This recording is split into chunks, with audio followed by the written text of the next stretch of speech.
ओम शांति। शांति। आज हूँ 17/12/25। अच्छा मीठा मीठा शिखिल दे संतान मानक प्रति माँ पिता बाप दादा मधुर स्नेह संपन्न शुभेच्छा एवं सुप्रभात। आत्मिक पितांकर आत्मिक संतान मानक नमस्ते। आत्मिक संतान मानकर आत्मिक बाप दादा को यार प्यार गुड मॉर्निंग नमस्ते नमस्ते नमस्ते।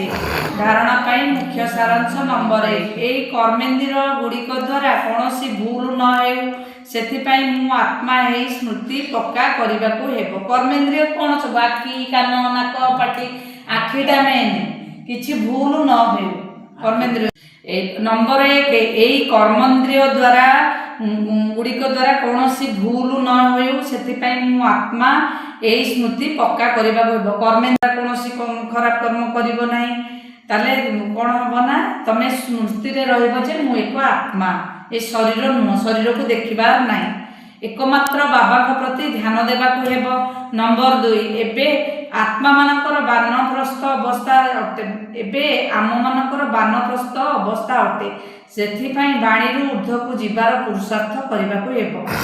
कारण पवित्र निश्चित हेबाकू पड़िबो। बाबा बार बार कहउछन्ती पवित्र हबो। पवित्र हबो माने प्रथमे कहउछन्ती काम विकार को छाड़िबो। बुद्धि रे रहू जे सत्यर नौका हलचल होई पारे किंतु डूबिबो नाही बुड़ीबो नाही। सत्यर नौका हलचल हबो जेतबेले नाज चालुथिबो नदी रे पानी रे किंतु हलचल हबो किंतु डूबिबो विघ्न आसीबो किंतु विघ्न किछि तुमको करि परिबो नाही क्षति करि पहुंचै परिबो नाही। सेथिपाई कोनोसी विघ्न को डरिबार नाही। तमे बता रहलो विघ्न विनाशकारी आत्मा परमात्मा को संतान आ विघ्न काई आसीबो तमे जेतले आसीबो तमे रोकिबो। वरदान ड्रामार ज्ञान द्वारा निजर स्थिति को अचल करुथिबा प्रकृत मायाजीत भव। प्रकृति द्वारा हेउ बा माया द्वारा हेउ जेते भी बड़ परीक्षा आसु सेतिरे टिके भी हलचल हेबार नाही। तमरो जेते बड़ परीक्षा आसु तमे सेतिरे हलचल हेबनी। एहा कोन एहा काहे कि जदी एई बळी प्रश्न उठला टिके भी कोनोसी समस्या आघात देला तेबे फेल होई जिवो। सेतिपाई जहा भी किछि होई जाओ किंतु अंतर्मनरु एही शब्द बाहर